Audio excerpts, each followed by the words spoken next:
Pero mas mabigat po ang usapin natin ngayon. Bakit po? Dahil may tanong po tayo. Una, has Philippine democracy died again? Pangalawang tanong, binasura po ba ang Philippine Constitution? Bakit po ito tinatanong? Simple po.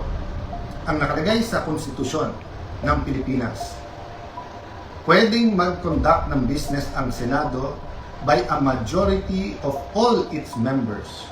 Ang majority po ng 24 ay 13 po. 13 po ang numero.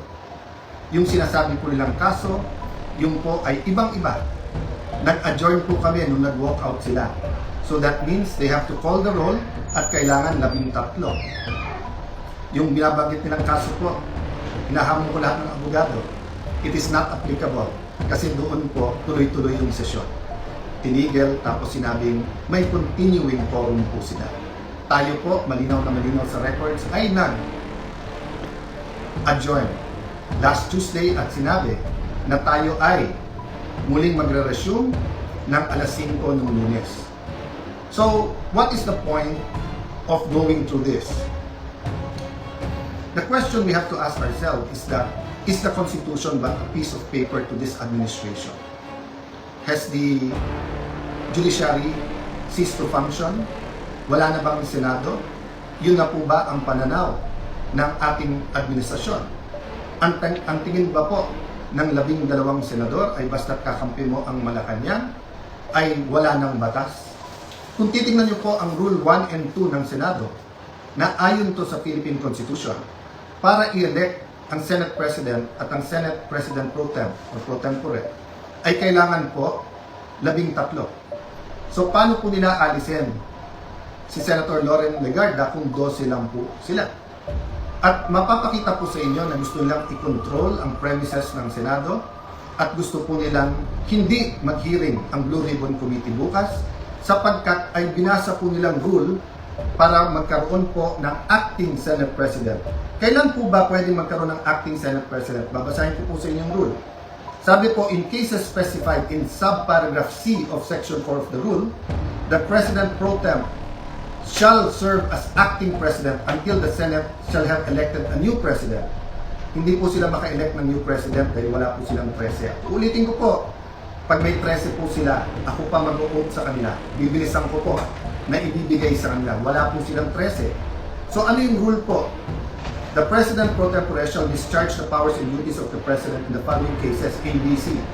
But she or he shall only become acting President in the case of subsection C, which says, in the event of resignation, hindi po tayo nag-resign.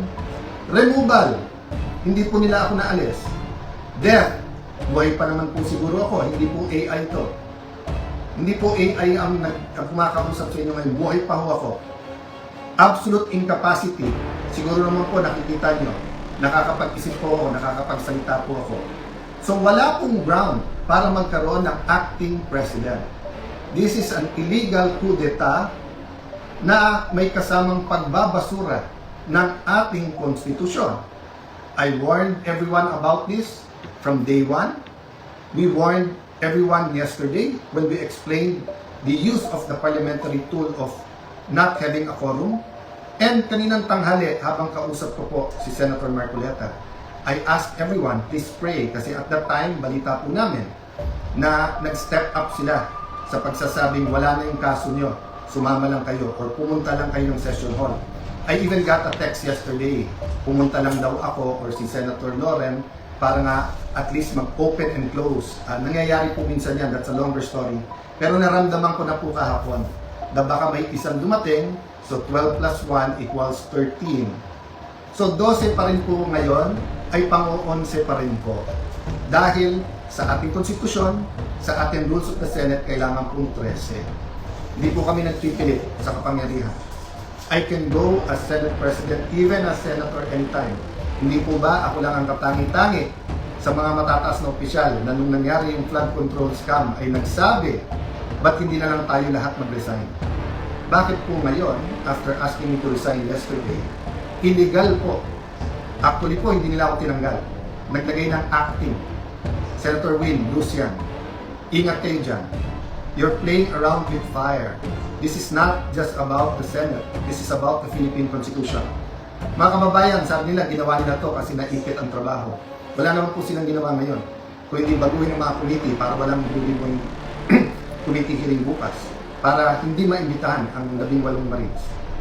Pinalitan nila ang presiding officer. Bakit po? Nagpakita po ba ako ng kahit anong partiality sa conduct or pag-usog ng impeachment court? Alam niyo po, madidelay po ang impeachment sapagkat pag pinalitan ang rules ay kailangan pa ho na magkaroon ng publication. So pati po ang ating mga arrangement ngayon magbabago. Bukod pa ho doon, pwede mag-motion for reconsideration kung legal. Ang problema, illegal po ang sesyon kanina. So this is their answer to the crisis they made. From May 11 till now, crisis after crisis, pinapasok yung NBI ng May 11, binaboy din tayo ng May 13, pagkatapos issue after issue, at ngayon naman po, instead of a simple adjournment sine die, kung saan meron tayong isang buwan na magtrabaho mga committee, pagkatapos kung umpisa na natin ang impeachment, they're going to bring the Senate and the country into a political crisis. Ako'y nakikiusap sa lahat. Correct your mistakes. Wala namang problema because I issued an advisory kanina na nakasine die tayo. The country is already in economic crisis. Hindi lang nararamdaman to ng mga upper class. We need the impeachment to be fair and impartial. We need to investigate the flood control scam in a very impartial way that will be satisfactory to all our people. And we need a functioning Senate, an independent Senate. Huwag niyo po kaming alalahanin mga kababayan. Okay po ako. They can try to remove me, they can kill me, but they will not kill the idea of a democratic Philippines led not by men, but by laws, led by the Philippine Constitution. Kung sabi niyo po at natatawa yung iba that the Senate is under attack, 2023 pa lang ho, yung PI, gusto kong amendahan yung Constitution.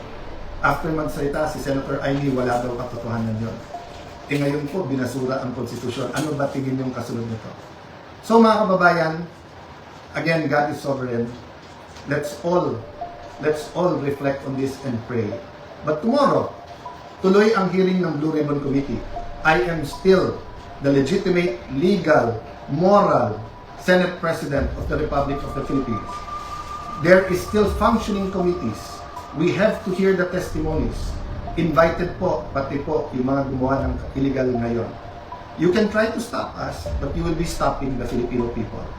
So sa ating mga kababayan who wants to pray or have a prayer vigil sa Senado bukas, pumunta po kayo. Pag hindi po kami pinapasok, sama-sama na po tayo outside the Kulambo. Ang problema po, pag in-outside nyo the Kulambo, ang mga legitimate leaders ng Senado, para nyo na pong sinabing sinunod nyo po ang Philippine Constitution. Sana naman po, tonight, makapag-isip-isip ang mga gumagawa nito. Again, sincerely po, we pray for all of our leaders and we tell everyone here, let's pray for our country and may God bless the Philippines.